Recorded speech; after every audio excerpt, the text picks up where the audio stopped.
A ver, en la vasta crónica de la historia humana, hay momentos clave, puntos de inflexión que lo cambian absolutamente todo. Y solemos pensar en grandes batallas, en imperios que caen, pero las revoluciones más profundas, las de verdad, no siempre suenan a cañonazos. A veces, solo suenan como el rasguño de una pluma sobre un papel. 1452. Quedaos con este año, porque no es solo una fecha en un calendario viejo, es el momento preciso en que, en un pueblecito perdido de la Toscana, nace una mente destinada a desmontar, pieza por pieza, un milenio entero de certezas. El nacimiento de Leonardo da Vinci, bueno, no fue solo el inicio de una vida, fue la chispa que encendió una nueva era para todos nosotros.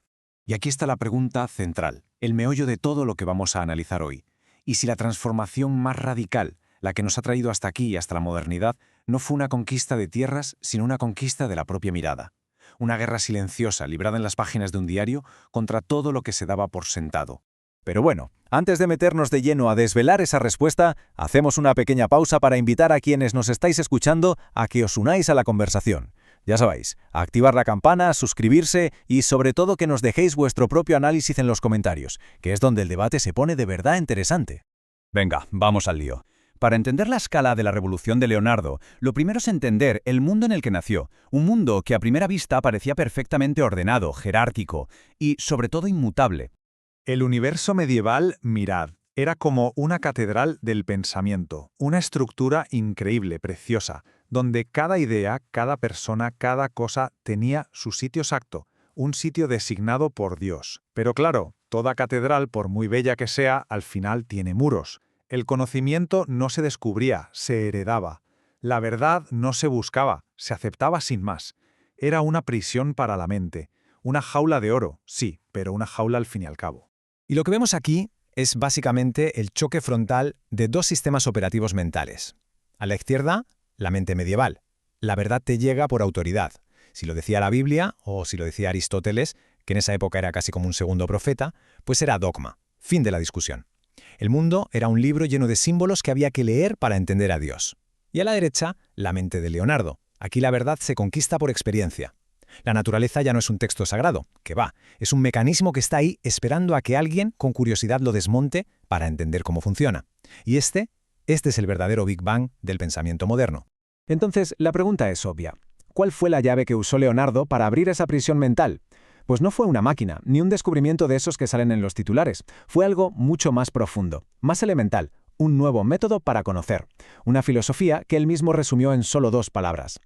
Saber veder. Saber ver. Ojo que no se trata solo de mirar, es mucho más. Es comprender a través de los ojos. Para Leonardo, esta era la rebelión definitiva. Significaba que un simple campesino, observando cómo vuela un pájaro, podía llegar a una verdad más real, más profunda que el mayor erudito de Europa memorizando libros en una biblioteca.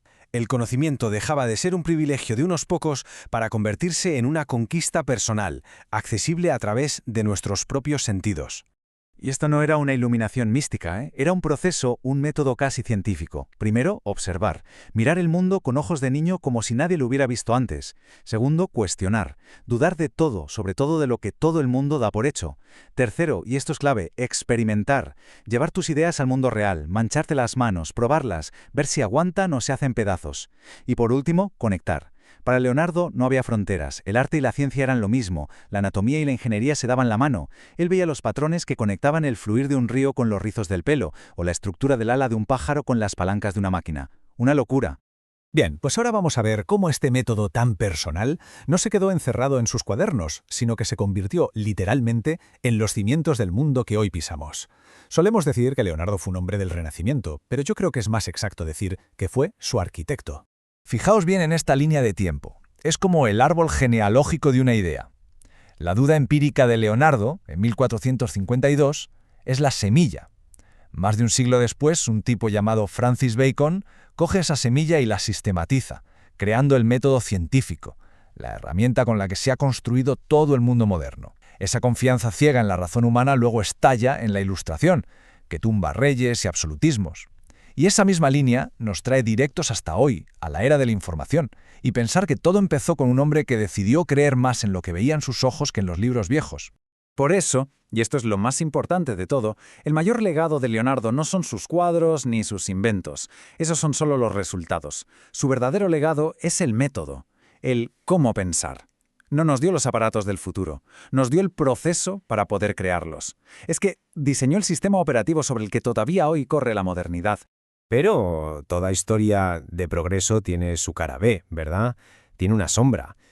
Y es aquí donde tenemos que ponernos un poco más críticos. ¿De verdad hemos sido fieles a todo su legado? ¿O solo hemos cogido la parte que nos interesaba? Porque para Leonardo, y esto es algo que parece que se nos olvida, el conocimiento sin alma era un peligro mortal. Su ciencia no era una simple recolección de datos fríos, era una búsqueda de la belleza, una forma de entender nuestro lugar en el cosmos. Él entendía algo que quizá, solo quizá, nosotros hemos perdido por el camino. Y aquí está la gran paradoja. Heredamos su método, sí, pero lo vaciamos de su espíritu. La visión total, holística de Leonardo, que veía el universo como un todo conectado, la hemos hecho añicos. La hemos convertido en una hiperespecialización que a veces roza el absurdo. Hoy el biólogo no entiende al ingeniero y al artista se le echa del laboratorio. Hemos vuelto a levantar los mismos muros entre disciplinas que Leonardo se pasó toda la vida intentando derribar. Su ideal del humanista completo ha sido sustituido por la figura del técnico especializado, un experto en una pieza minúscula del puzzle, pero que ya no tiene ni idea de cuál es la imagen completa. Y todo esto nos lleva a la pregunta final, una que resuena con una urgencia casi terrible en nuestros días. Sí, hemos construido sus máquinas voladoras, hemos mapeado el genoma humano con una precisión que a él le parecería cosa de dioses, hemos cumplido una a una sus profecías tecnológicas.